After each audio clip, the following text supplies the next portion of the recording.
When they first started, it was the actual officer, the secretary, like we have physician, surgeon, officers. The secretary of the society actually had a major role in management.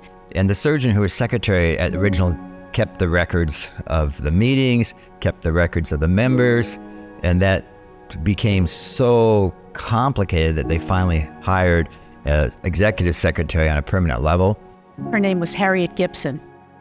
As the society got bigger and more complex, we clearly needed professional management. And actually, when we began with a professional management group, EAI, I believe the society's finances were really in disarray. With that group, we really thrived. But like anything, we got to a point where we needed a change. And so I believe it was around 2017, 2018, we worked to disengage from that management group, which was a difficult experience. But they had had a number of changes. People retired, one individual passed away, and it was clear we needed to make a change. We left that model to come back and actually hire our own personnel. So I see that as providing us with a higher degree of personalization, individual commitment. It's not so much self-management, but I think it's the ability to have a group that we feel like we can all get together, and work toward the future of the society. We are much more nimble and self-sufficient.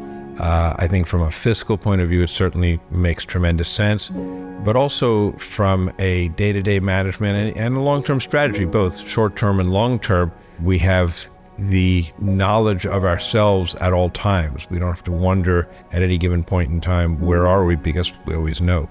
So I think the ASCRS is better off in a setting where we are the prime target of whatever's going on, as opposed to working in a management company that has multiple entities that it's juggling. We are the priority. You know, as Yogi Berra said, it's hard to predict the future because you just don't know what the future is going to be. But I would hope, getting a crystal ball out, that ASCRS is going to continue to thrive. And I'm very hopeful that we will.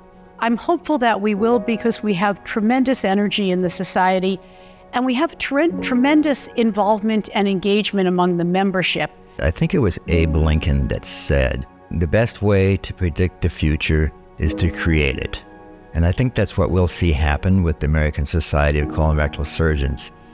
The American Society of Colorectal Surgeons is going to continue to grow in its impact. I think we're going to continue to lead in areas of patient care. We want patients, we want surgeons, and we want government officials and entities to take us seriously. And I think we're on our way. Over the next 25 years, I see ASCRS as being even more collaborative than we've been, one with other colorectal organizations from around the world, such as the European Society of Coloproctology, the Association of Coloproctology, Great Britain and Ireland, the Latin American Association of Coloproctology, as well as the Colorectal Surgical Society of Australia and New Zealand. And then domestic, here at home, we've always had a tremendous collaborative relationship with the American College of Surgeons. And I believe during the last certainly 10 to 15 years, and my prediction for the next 25, more so also with other organizations here, such as SAGES, SSAT, SSO and the like, and being interdisciplinary with societies in gastroenterology, pathology, radiology, medical and radiation oncology, genetics, and the like.